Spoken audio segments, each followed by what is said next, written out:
Wow, lovely interview there with Spratel. Lovely shoes as well, very hip and happening. And well, great to see NIP racking up that victory, which we didn't see coming. I definitely didn't see coming. And just with the promotion tournament around the corner, I can't even imagine the confidence boost that these guys must be getting. Yeah, just winning against Fnatic must be a huge confidence boost, and also has to put a lot of fear into the challenger teams. Yeah, that's true. If they see how NIP can perform in a high pressure situation, I want to take a look at the final fight that turned it all around, because we thought, yeah, it all comes down to one fight, but realistically, are they going to turn it? And this is how it happens. Yeah, so Shook goes in, and I believe it's Nagne actually catches a big stun in the amount of damage that comes on Soaz as this fight opens up. And from here, NIP already see it, and we have that funny back and forth moment where they're trying to rush it down. But at this point, Joey, we've been talking for like the last 15 minutes about Fnatic not having any engage. How critical is that to this NIP being able to take the game in the end? Well, in the end, it's very important. However, they had their opportunity. They had 3 inhibitors down. They had Baron, I think. So they could have just waited and relaxed and didn't need engage in the game, because they had the tools to win the game without engaging. But when you're on the back foot and when someone catches a teammate, the rumble dies, then suddenly you're on the back foot, you're in your base, and now you need to find that catch. And you can't do it anymore because you don't have any engage, you don't have any follow-up. And then the team suddenly looks really bad. I want to take a moment to appreciate Nico de Pico and his reaction.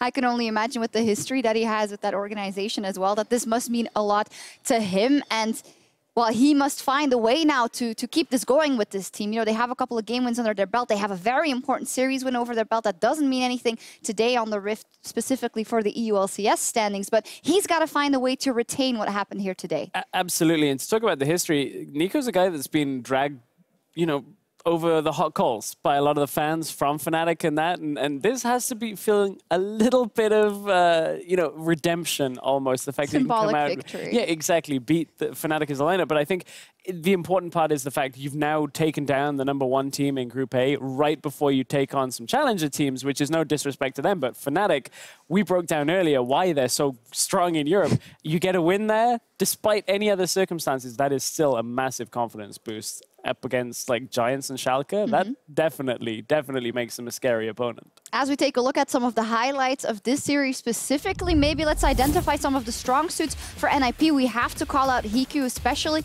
in that Game 1 and also in Game 3. And overall, he's been a good factor for the team. So he might be or become a very important player. Is there any other players that you guys would want to highlight that really stepped up today? I think Nagne played very good. He got a solo kill on Caps in a difficult lane matchup in Game 1. And in Game 2, he held his own. He had a good matchup, however, the enemy had Elise, so he had to play very defensive. However, he played the team fights really well and really set EQ up for success. I think I was glad to see Prophet show a little bit more. The Nara, very strong pick, allows him to continue having side lane pressure. And I know you said Game 3, if I'm not calling you out, but it was only 2 games. Yes, they were very long games, but that's a 2-0 for NIP for anybody that did manage to miss it. So, I mean, Prophet opening up a couple of angles, getting inhibitors in the bottom side to keep NIP in the game was just enough to allow NIP back into it. Yeah, also tracking NIP's development throughout the split. They did get a lot of early leads early on in the split, where Prophet was oftentimes kind of on his own. We remember a lot of Jarvan games, but it does seem like a heavy teamfight champion like Gnar is something that should be taken away from him. They have the most victories with Prophet on Gnar than all their others combined. 3, by the way. I think that's because it's this hybrid champion where you can have teamfight presence, but if you're a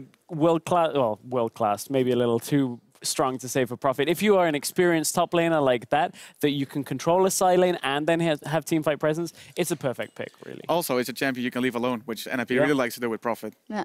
And Gnar is just super, super strong overall. Before we move on, I do want to think of what could have been.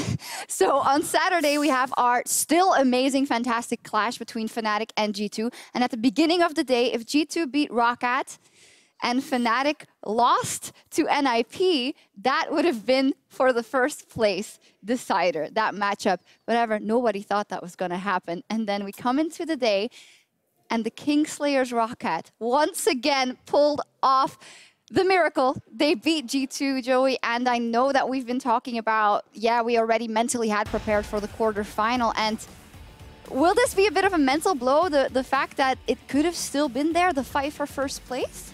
Honestly, it's very bittersweet, but it's not that big of a mental blow. I think us losing does less to us than Fnatic losing to NIP mentally, so you know, we have to go to the quarterfinals just like we expected, not the way we wanted to do it by losing to Rocket, but in the end, we're going to go where we thought we were going to go from the start, so we'll recover. Yeah, interesting one there, the fact that it will influence Fnatic harder. Stress last week around, Fnatic had a tough time against Rocket, now they have a tough time against NIP.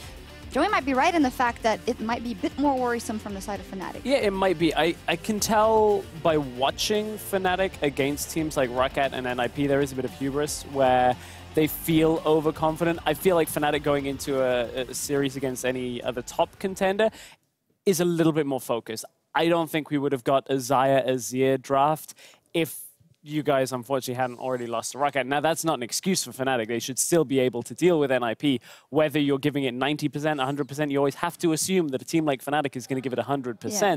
So NIP coming up with a win, you can't take anything away from that. But that draft in game one, I think Finley tweeted out about how it was time to try some picks to see if they were. Why not? I don't think it would have happened that way unless they were secured first place. No, it's a difficult balance between trying to not be too harsh on the top teams that lost and seeing it in the context of not really having to win. However, we have some individuals that for Rocket, who was already safe, stepped up. Yarnan and 2 of the player of the series today were 80 carries. Yeah. In 2017? I think for different reasons, actually. For me, Yarnan was very good in the early laning phase in some of the matchups against Venomythi, and then kind of switched it around where they were playing this defensive style with the Janna a lot, a very disengaged style where Yarnan could take over later on in the game. And I think that was the impressive thing from Rocket is they had this different play style that you guys struggled with. Yeah, they had 2 good matchups in the first 2 games, and they played it well. And then in the 3rd game, they had a really tough matchup. They lost a tower, but they recovered very well. So, yeah, he deserves to be the player to get the series. Well, and with all of that, Fnatic still facing G2. And you did say there is still something on the line. So much talk about Kings. I mean, I've decided that we are the Kings until we lose in the playoffs, if we lose. Yeah. But Fnatic can take the interim title from us on Saturday. So if Fnatic beats G2 on Saturday, the interim crown will be on their heads. But of course, it only gets decided in the finals. Maybe we'll get a good preview. And that also means with today's results that Group A is now locked, but there's still a lot to fight for in the top of Group B. However, that also means that G2 Esports in the quarterfinal will be facing Splyce. So for the first time. For the first time, and for the first time that you guys play a quarterfinal. So what are the thoughts going into that? Well, we have played Splyce in the finals last year in summer, and we've scrimmed against them a decent amount. I think we're favorites. There's no real surprise there, so I'm guessing 3-1, maybe a 3-0. But Splyce is a team that can surprise very well, especially with Wunder. He sometimes picks champions that you don't see coming, and then they can take a game or 2 off of you. I'm definitely, as a viewer, it's exciting. We were talking about this to see kind of a different order of things, to see G2 in the quarterfinals, to see Fnatic get that bye. It's a mix-up, because otherwise it would have been G2 steamrolling everyone. And I'm sorry, Joey, but sometimes we want to see something else. Yeah, on the lead-up to Worlds as well, you get to see the likes of Fnatic on the up. I think the G2 Splyce matchup, bottom lane, is super interesting. You get the Mickey-Cobby duo against Ven and Mythi, who's not to take anything away from them, but Sven and Mythi don't look like the unbeatable Sven and Mythi that have splits gone by. So, very fun matchup. Anything to comment? I disagree, and no comment. Yeah, they'll be happy that you said that as the coach. We took a look there at the standings, and Group B is up tomorrow, and there's still stuff to be decided. Mysterious Monkeys, H2K, and Unicorns of Love Vitality. Much like today, if everything goes as planned, that means that the H2K Unicorns of Love matchup of Sunday will be influential for the first place. However, is there an upset on the cards? Well, Kikis is trying to make it out like there's going to be an upset, signaling to Odo Amne at this point. Just like today, I don't think the upset is going to come through, but we saw if you take your eyes off the prize, then the upsets can come through. I'm anticipating that matchup between H2K and Unicorns to be for first place on Sunday. For first place? I actually think there is upset potential on the cards. I think Mysterious Monkeys has improved a lot since their roster swaps. And also Vitality looks like a pretty decent team, so there's definitely a potential for a shake-up there. So you're saying there's a chance.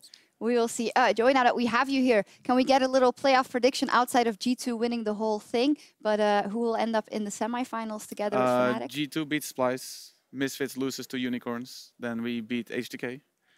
Fnatic beats Unicorns. And then we beat Fnatic. That would be one of the beautiful avenues to that would be a finals where it's like the old and the new kings. Old and new kings, all the storylines. There's always the H2K that I don't want to believe in them, but they're looking good right now. Well, Wadid and Hjarnan did say that they had a lot of trust in H2K as well, so we can only hope that all of our top teams are in great shape come playoffs. But if you missed some of the action from today, there will be an EU LCS rebroadcast from 5 p.m. Pacific Summer Time. That is at midnight Central European Summer Time. For now, though, it is time for us to log off for the night. Thank you very much for watching, and join us tomorrow as Week 10 continues with 2 clashes in Group B. See you then. It's been a wild ride! Kingslayers, they might have fallen off the horse this split, but they just might be able to play Kingmaker.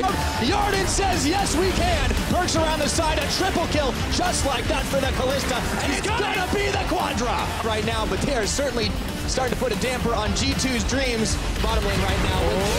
Knock the Tristana back. He's out, and he's out, but Foxy wanted to finish it. Mithy says, get back over here. They earned their nickname as Kingslayers, and they have one more chance. Taunted in his trick as he tried to get the finishing blow, but did though is caught out. The Galio's coming just in time for a heroic entrance. The tower finishes out Perks, and this just might be the start of the turnaround. Right, a big win for themselves. Rocket at the end of the split, and another victory over G2. And that is going to be it. That is the final fight. Down goes the last Nexus turn, and Rocket recognized no royalty. They bow to no one. Fnatic on the best run since summer 2015 and 2000 HP. Solis jumps in, so does Rockstar.